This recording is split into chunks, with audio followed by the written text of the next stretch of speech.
Welcome to the Roots Revival with Food Prude, where we're going back to our roots and learning old-fashioned ways in a modern world. Hi, I'm Laura Lawrence, and I'm glad you're here with me. So I'm hanging out in my grow room, which I will admit a too heavy grow room is pretty spectacular, is it not? But I'm hanging out in my grow room today, and I thought I would show you exactly what's going on in here. Go around with the camera and show you all the different stages of the different seedlings that I have, what I plan to do, what they're trying to tell me by the way that they're acting and looking. And that's just something that you can also look at your plants to see as well. If you go out in nature right now, you can see a lot of the plants, they close up when it's cold, and then they open up when it's sunny, where they're reaching for, right? They're probably reaching for the light, of course, because the sun gives us so much light or life. And so that's kind of what our plants are doing in our grow rooms, or in wherever we are growing, in our house, in our basement with lights, or no lights or anything like that. So it's a really good way to start looking at your plants to see what they're trying to tell you, which they are talking to you and they are telling you stuff. So we're going to dive into that after I talk to you for a minute about the love of gardening. It really does start with a single seed. It's really phenomenal to see such a small little seed start so tiny, especially like a broccoli one. And they are, even the plants itself, they're not very strong. They're very wussy looking. They're very small and spindly, but they grow and they grow. You get them out in the garden and they grow and they have huge stalks. And they have these massive roots that are like really hard to pull out when they're done. And they send them up like this. And then then the leaves, right, on the cabbage and broccoli, that's all in the same family. They have these amazing huge leaves. And then you get your head of your cabbage or your broccoli or cauliflower and stuff like that. But they start off as nothing. It's absolutely minuscule, a little tiny seed that you can barely see, and they just blow away in the wind. But so that's really cool to be able to see how God has designed something so small, just like us, something so small, we can turn into something big if we choose to. So, so we're going to talk about the plants today. And I also want to talk about, I feel like some people say, why would you grow all of this? Why would you bother wasting your time when you can go to the store and just go ahead and buy that pack of tomatoes? And I have a couple reasons for that. One, I absolutely love food, and I only love good food, really nutritious, tasty food, and you just can't get that at the store. Sure, I could totally go buy some tomatoes. I could buy my own vanilla. I could buy my own laundry detergent, but I choose not to because my heart is telling me to be a producer rather than a consumer. I don't need to keep consuming stuff when I can produce it. And then when you are producing it, you fall in love with it. And yes, it's all a lot of work, and it would be so much easier to just buy it or have it delivered to me in a nice box, right? But I don't look at the world that way. I look at the world, I want to be more part of the world. God has given me the ability to do all of this, and I want to make him proud, and I feel like he is using me to do a lot of these different things. So yes, I will take the time and I will make my life harder compared to some, or according to some, and I will go ahead and be of that producer instead of the consumer. And for the stuff that you get at the store, it's lacking a lot of stuff, right? It's not, oh gosh, it's not good. Where do you go with that one, right? It's lacking nutritional value by far, even the organic varieties. It's just not good. I don't know where it really actually came from. I don't know how it was really technically grown. What did they use? Even all the labeling, there's certain ways that they can get away with some stuff, and I'm just not okay with that. Plus, the taste value is completely different. What we can grow here, or what you can grow wherever you are at, is going to be far superior in the taste and the nutritional value. Plus, knowing that you did it yourself, that you did the hard work, that you watched it, that you fell in love with it, you consumed it, is just far superior than anything that you can buy at the store.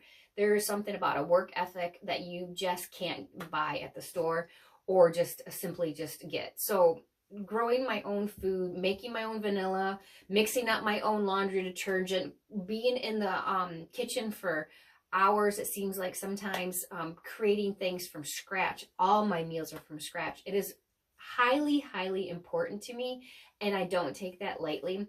And I want to encourage you, no matter where you're at right now in your life, no matter what's going on, to take a step back and see if you can be a producer instead of a consumer in any capacity, no matter where you're at. One pot of something, right? Can you just grow a couple herbs in your house? Can you just put out one tomato plant on your balcony? I think that you can. I encourage that you look at to see what you can produce rather than consume, and just start wherever you're at. And even if you're in a bigger level, like if you have a small couple raised boxes, or if you're doing a bit bigger and stuff like that, what else can you increase? What more can you be a producer of than a consumer of? So I highly encourage everyone to just kind of take a look, see what God's telling you to do, and maybe start growing your food. You will have such an appreciation level that is just really cool. And oh gosh, I mean, I don't even know sometimes what to say, or the words don't come out. It's too early in the morning. I needed more coffee. I have no idea. But it's just, you can do it. You can do it no matter where you're at, what you're doing, what your level got going on. You can do it. What can you do? So take a look at all those little things and see what you can do. So I'm going to go ahead and grab the camera, and then we're going to go ahead and take a look at specifically at all the little plants that I've got going on, what they're telling me that they need. I have not watered them this morning, so we're going to be able to kind of see something like that. Some of my tomato plants need to be potted up, so I'll show you how I need to pot them up. And so we're going to get started, but I hope that this video can encourage you to go ahead and just increase what you're doing, become more of a producer than a consumer. And I look forward to, being on that adventure with you. All right, let's get started. All right, now we're going to take a look at all the stuff that we have growing right now, and when I planted them and what their stages are at. And we're looking at a bunch of different tomato seeds right here. And I've got the little tags over here. They are either my seed or most likely Baker Creek, because I've been using them for so many years and they do a really good job. I'm experimenting with a couple other different companies this year to see what they're doing.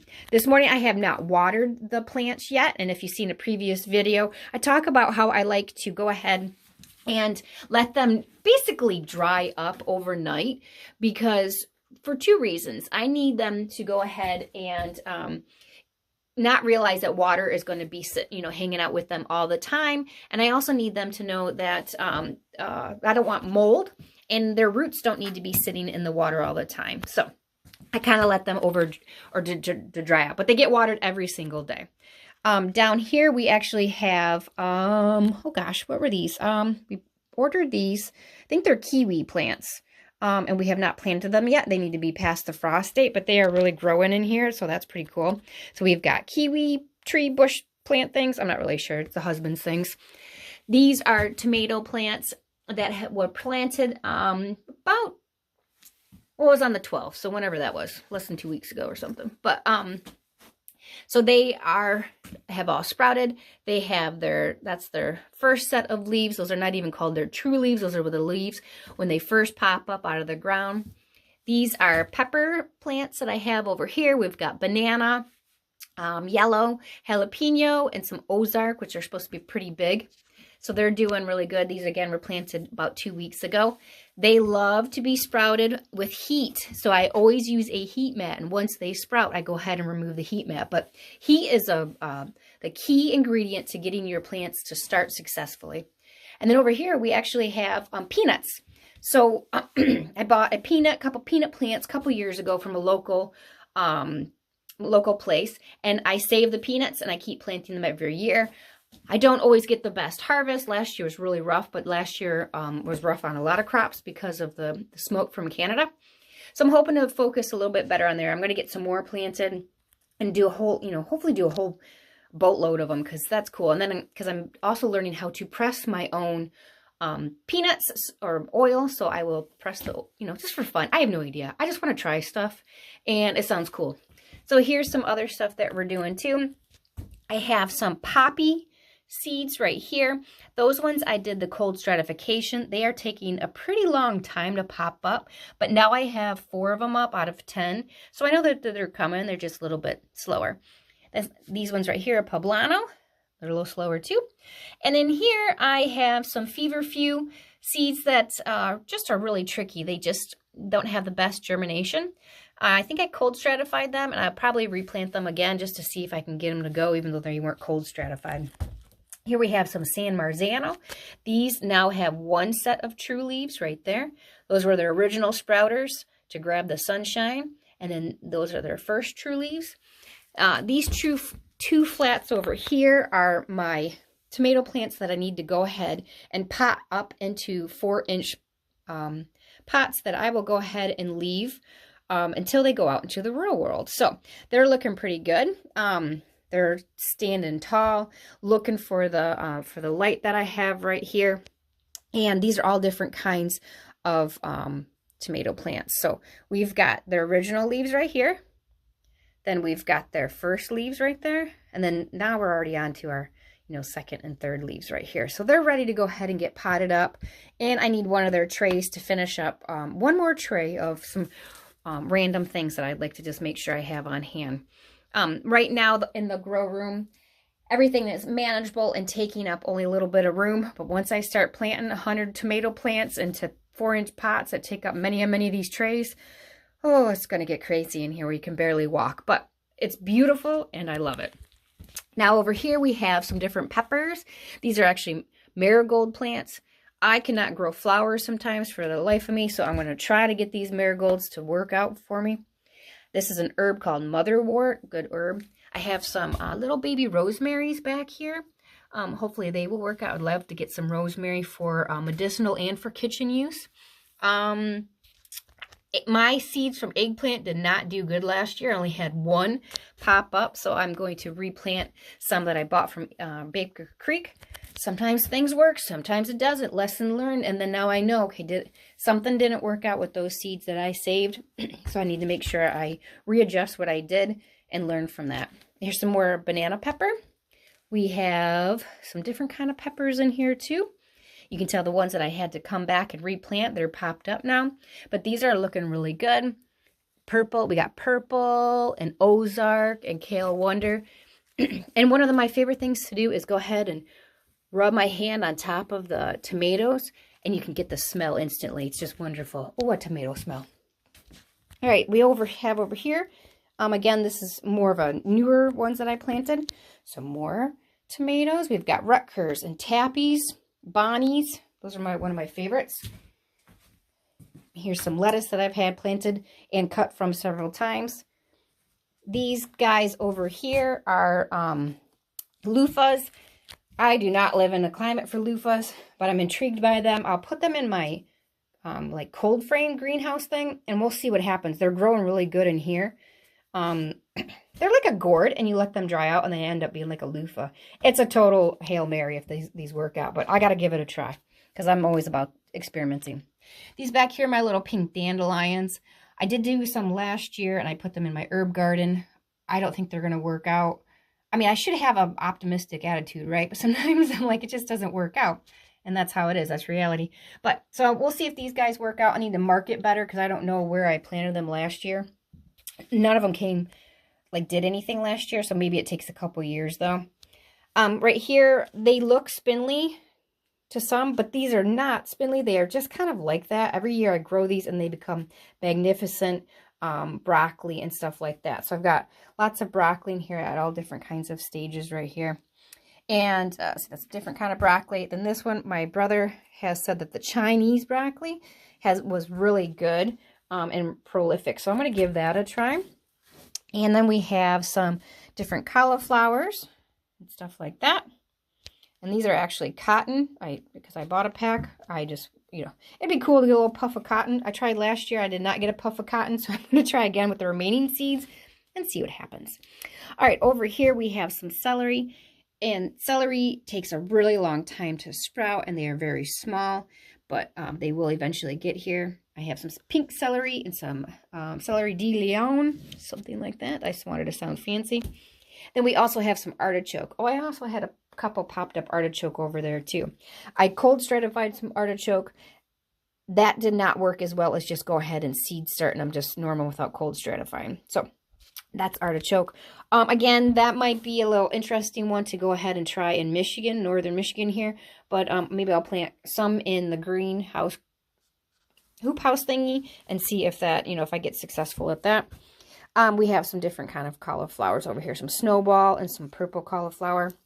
And then over here, we have my onions right here that I'm growing. Now, these were actually onions that I seed saved myself. They are biannual, so every 2 years you get seeds.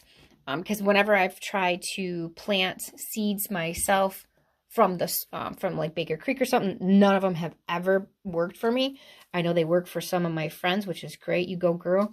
But I couldn't do it. So anyways, I seed saved. So that's kind of exciting. And here they are growing now. They're very densely planted, and they are very small compared to what you would get like as a bulb from the store. But I'm going to give it a try this year, and I'm pretty excited about it, and just hoping it works. And they can stay in the ground a lot longer than the bulbs because they grow really fast. The bulbs are like, boom, okay, they're done. So anyway, so here's what's growing on in the grow room. Let me know if you guys have any questions. Show me some pictures. I'd love to hear and see all kinds of stuff that you're growing. What's the one thing? What are we going to increase this year to be a producer instead of a consumer? What thing can we add to our plate, right? All right, so I wanted to show you kind of what plants might be telling me, or what they are needing and stuff like that. So I couldn't find too many examples that I had going on right now, but I will give you some advice, what I can show right now. So these plants are looking pretty good. Like, they need to be watered because it's the morning time, but they are standing tall and straight. They're appropriate amount of length between the light, according to whatever the manufacturers of what you have of, your lights. You should look at that.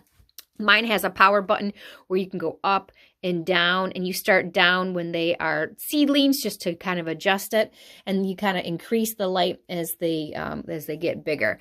But they will kind of tell you if they're too far away from the light or if there's too much light, kind of like if they're laying down and kind of stressed out looking. You probably need to back off on the power and maybe raise the light up as well.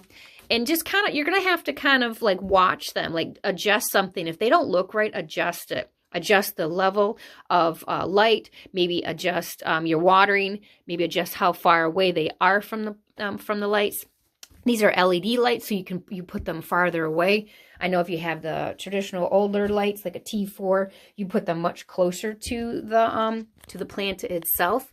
So you kind of want to see, hey, are they standing straight? Are they wimpy? Like this guy right here, he's kind of wimpy. I've touched him a little bit. He needs water. That's what he's telling me. That's what he needs. If they're stretching too far, if they're getting too spindly, that means that they're not getting enough light, so they need to get closer to the light. Like, this is a tomatillo down here. Like, he is on the ground, right? He's bent over because there's two plants inside there. So he's not able to really get that much, and see how he's a little skinnier down there. So he's going to, when he gets transplanted, he'll be able to reach the light. Plus the other tomatoes are actually towering over and taking it away from it, so they don't know what to do. But once they get transplanted, you'll be able to figure it out. And sometimes some plants are just weaklings. Sometimes the seeds just wasn't that good. So, try not to take it personal or anything like that. But these are all standing straight. These are peppers that are looking really good. Right here, they need to be watered, but I might need to change a little bit of the light, what I have over here. They look like some of them are leaning and are stressed out a little bit. So we'll just take a look at that. So that's kind of what you're looking at is, what are your plants telling you? What are the leaf colors? What do you need to adjust? Kind of go back and forth, give it a day between things. Are they stretching? Are they not stretching? Are they leaning? Are they not leaning? And just kind of adjust things as you go along. And you'll be able to figure it out and just take notes and mentally or write it down to see what's going on. So I hope that helps you out. They are telling you what they need. You just kind of got to take some time and adjust things and figure out what they're looking for.